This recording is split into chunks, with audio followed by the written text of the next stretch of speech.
আসসালামু আলাইকুম আরহামতুল্লাহ। ইন্নাল হামদুলিল্লাহি ওয়াসসালাতু ওয়াসসালামু আলা রাসূলিল্লাহ। শ্রদ্ধেয় শ্রোতা মণ্ডলী, আমি আশা করি আপনারা সকলেই ভালো আছেন। আল্লাহর অশেষ মেহেরবানিতে আমিও ভালো আছি, আলহামদুলিল্লাহ। শ্রদ্ধেয় শ্রোতা মণ্ডলী, এ সকল ইসলাম বিদ্বেষী নাস্তিকেরা ইসলামের ব্যাপারে একের পর এক বিভিন্ন সব আপত্তি করেই চলেছে। আলহামদুলিল্লাহ, আমরা তাদের এ সকল আপত্তির খণ্ডনে ধারাবাহিকভাবে এই চ্যানেল থেকে ভিডিও দেওয়ার চেষ্টা করছি। এখন কমেন্ট সেকশনে দেখলাম অনেকেই লিখছে যে ভাই, তারা তো রেফারেন্স সহ কথা বলছে।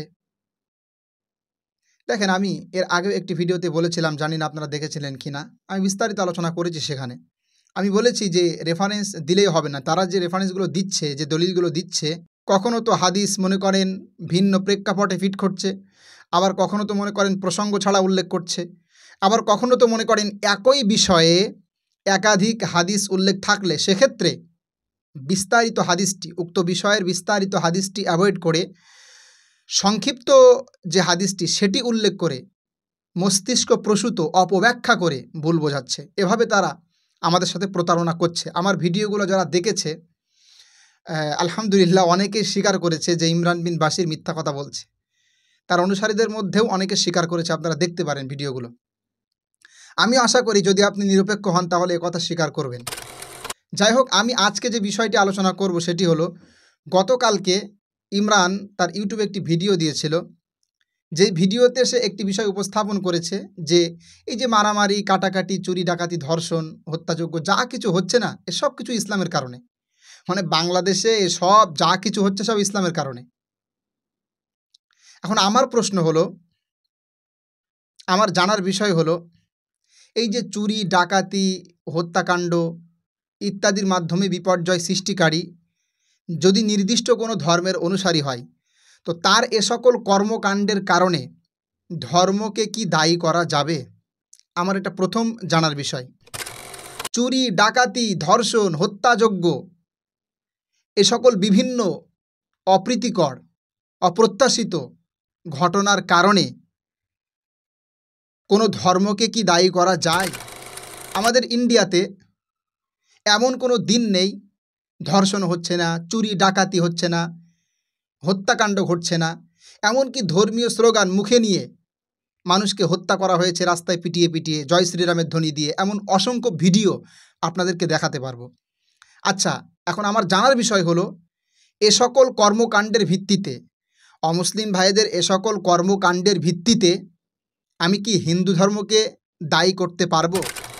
কোনো অমুসলিম যদি চুরি, ডাকাতি, ছিনতাই, হত্যাকাণ্ড ইত্যাদির মাধ্যমে বিপর্যয় সৃষ্টি করে, এর কারণে যদি আমি বলি যে হিন্দুদের ধর্মগ্রন্থ বেদ সন্ত্রাসীদের ধর্মগ্রন্থ বা জঙ্গিবাদের শিক্ষা দেয়, অশ্লীলতা, বেহায়াপনার শিক্ষা দেয়, যদি এমন কথা বলি, তাদের ধর্মীয় গ্রন্থ বেদকে যদি আমি দায়ী করি বা তাদের ধর্মকে যদি দায়ী করি, তাহলে এটা কি যুক্তিসঙ্গত হবে?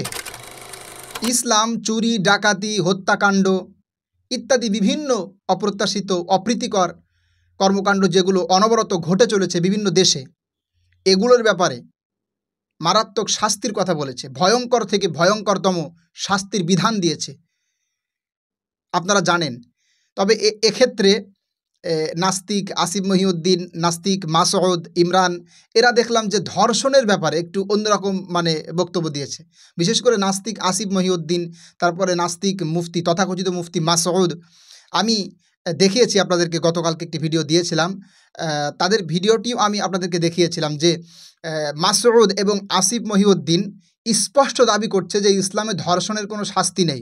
অথচ আমি একেবারে সহিহ হাদিস থেকে, একাধিক হাদিস থেকে, বুখারীর হাদিস থেকে আমি আপনাদেরকে দেখিয়েছি, আবু দাউদ, তিরমিজির হাদিস থেকে আমি আপনাদেরকে দেখিয়েছি যে ইসলামে ধর্ষণের শাস্তি রয়েছে। যারা ভিডিওটি দেখেননি, গতকালকের ভিডিওটি অবশ্যই দেখবেন। তাহলে আমার প্রশ্ন হলো, ইসলাম যেখানে চুরি, ডাকাতি, হত্যাকাণ্ড ঘটালে, এরপরে ধর্ষণ করলে যেখানে ভয়ঙ্কর থেকে ভয়ঙ্করতম শাস্তির কথা বলেছে, সেখানে কোনো মুসলিম যদি এ সকল অপ্রীতিকর বা অপ্রত্যাশিত কোনো ঘটনা ঘটিয়ে দেয়, তার জন্য কি ইসলামকে দায়ী করা যাবে? বা ইসলামকে দায়ী করা, কোরআনকে দায়ী করা, হাদিসকে দায়ী করা, মুহাম্মদ সাল্লাল্লাহু আলাইহি সাল্লামকে দায়ী করা কি যৌক্তিক হবে? অবশ্যই কমেন্টে বলবেন। আত্মরক্ষা, ধর্মীয় স্বাধীনতা প্রতিষ্ঠা, চুক্তিভঙ্গ ও বিশ্বাসঘাতকতার প্রতিরোধ, নির্যাতিত ও দুর্বলদের সাহায্য, শান্তি প্রতিষ্ঠা ও অশান্তি দমনের কারণে যদি যুদ্ধের ময়দানে অবতরণ করা হয়, এটা কি অযৌক্তিক? এটা কি ন্যায়সঙ্গত না? আত্মরক্ষা, ধর্মীয় স্বাধীনতা, এরপরে শান্তি প্রতিষ্ঠা, চুক্তিভঙ্গ এবং বিশ্বাসঘাতকতার প্রতিরোধ ছাড়া, ন্যায়সঙ্গত কারণ ছাড়া অকারণে অমুসলিমদেরকে হত্যা করেছে, মেরেছে, কেটেছে, অকারণে যুদ্ধের ময়দানে অবতরণ করে অমুসলিমদেরকে শেষ করেছে, এমন একটা রেফারেন্স আমি চাই। এই তথাকথিত মুফতি ইমরান আরও যে সকল ইসলাম বিদ্বেষীরা রয়েছে, তারা ইসলামের এ সকল যুদ্ধ বিগ্রহকে এমনভাবে উপস্থাপন করে, একজন অনিরপেক্ষ মানুষ যারা তাদের অন্ধ অনুসরণ করে, তারা এটাই বুঝতে পারবে যে ইসলাম মানে হলো যুদ্ধ করো, ধরো, মারো, কাটো, গনিমতের মাল, এরপরে মনে করেন দাসীদেরকে উপভোগ করা, ইত্যাদি ইত্যাদি। তাদের মাথায় এটাই আসে, মনে করে ইসলাম বলতে এটাই। অথচ আমি বলেছিলাম এর আগেও কোনো এক ভিডিওতে যে 98% বিষয় যেগুলো ইসলামে স্পষ্ট, যেগুলো ইসলামের সৌন্দর্যতা প্রকাশ করে, যেগুলো ইসলামের শ্রেষ্ঠত্বতা প্রকাশ করে, সত্যতা প্রকাশ করে, এগুলো কিন্তু তারা আলোচনায় আনে না। শুধুমাত্র 2% বিষয় যেগুলো ব্যাখ্যা সাপেক্ষ বা তারা যেগুলোতে তাদের উদ্দেশ্য, তাদের অসৎ উদ্দেশ্য চরিতার্থ করতে পারবে, শুধুমাত্র সেগুলো উল্লেখ করে। তা এখন আমার জানার বিষয় হলো যে তারা যে যুদ্ধ, তারপরে মারামারি, কাটাকাটি, ধর্ষণ ইত্যাদি সবসময় ইসলামের সাথে একটা সম্পৃক্ত করার চেষ্টা করে। তো তারা একটা রেফারেন্স, একটা দলিল, এমন দিক, বা আপনারা যারা তাদের অন্ধ অনুসরণ করেন, দিন একটা দলিল, একটা রেফারেন্স কোরআন হাদিস থেকে, যে ন্যায়সঙ্গত কারণ ছাড়া আত্মরক্ষা বা চুক্তিভঙ্গ বা বিশ্বাসঘাতকতার প্রতিরোধ বা মনে করেন ধর্মীয় স্বাধীনতা রক্ষার্থে এরকম যুক্তিসঙ্গত বা ন্যায়সঙ্গত কারণ ছাড়া মানুষদেরকে মেরেছে, কেটেছে, হত্যা করেছে, একটা রেফারেন্স দিবেন। যদি না দিতে পারেন তাহলে আমি মনে করব এ সকল ইসলাম বিদ্বেষীরা মানবতার শত্রু। মানুষ ধর্মীয় বিশ্বাস ভিতরে লালন করতেই পারে, সৃষ্টিকর্তার অস্তিত্ব আমরা অবশ্যই স্বীকার করি এবং আমাদের অস্থিমজ্জার সাথে মিশে আছে, আমরা চাইলেও অস্বীকার করতে পারি না। ওই রকম জীবনের আমাদের প্রয়োজন নেই যে জীবন আমাদের কাছে উদ্দেশ্যহীন, যে জীবন সৃষ্টিকর্তার অস্তিত্বের স্বীকৃতি দেয় না, যে জীবন এমনভাবে পরিচালিত হয় যার কোনো গন্তব্য নেই, এরকম জীবন আমরা চাই না। আমরা বিশ্বাস লালন করতেই পারি। তো বিশ্বাস লালন করাটাই কি সবচেয়ে বড় অপরাধ? যদি আপনারা অকারণে ইসলাম কাউকে মারতে বলে, কাটতে বলে এমন রেফারেন্স দিতে না পারেন, বা ইসলাম ধর্ষণ করতে বলে, জেনা ব্যভিচার করতে বলে, বা দুনিয়াতে ফিতনা ফাসাদ সৃষ্টি করতে বলে, এরকম রেফারেন্স যদি না দিতে পারেন, তাহলে আমি মনে করব আপনারাই হলো মানবতার সবচেয়ে বড় শত্রু। কোনো মুসলিম যদি কিছু করে সেটাকে টানতে যাবেন না।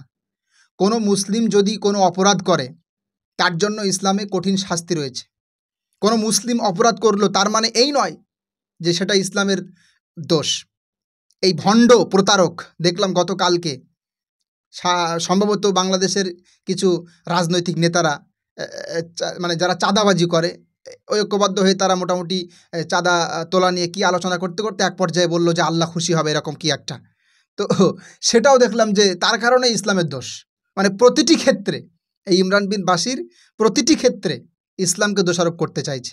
যাই হোক, আমার এই কথাগুলো শোনার পর অনেকেই বলবে আপনি রেফারেন্স ছাড়া বকবক করছেন, এটার তো কোনো মূল্য নেই।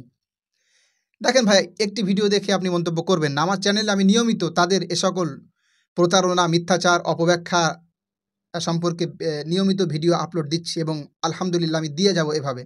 তবে মাঝে মাঝে কিছু বিষয় আমার জানার ইচ্ছে হয়, ব্যতিক্রমিক কিছু ভিডিও অবশ্যই দিতে হয়। যেমন আজকে এই ভিডিওটি আমি দিলাম, কয়েকটি বিষয় আমি জানতে চেয়েছি, আপনারা অবশ্যই কমেন্ট করবেন। এবং এই ভিডিওর প্রেক্ষিতে আপনারা যা কিছু কমেন্ট করবেন, এই কমেন্ট অনুপাতে আমি ইনশাআল্লাহ আগামীকাল পরশু আরেকটি ভিডিও তৈরি করব। যদি আপনারা এই যে বিষয়গুলি আমি আলোচনায় আনলাম এর উত্তরে আপনাদের কিছু থাকে বলার, অবশ্যই বলবেন। এর প্রেক্ষিতে আমি ইনশাআল্লাহ অবশ্যই ভিডিও তৈরি করব। আর অবশ্যই নিয়মিত আমরা নতুন নতুন ভিডিও আপনাদের সামনে নিয়ে উপস্থিত হব। আপনারা অবশ্যই সাথে থাকবেন। আর আমি যে জিজ্ঞাসাগুলো করলাম আজকে, এর ন্যায়সঙ্গত নিরপেক্ষ উত্তর প্রত্যাশী।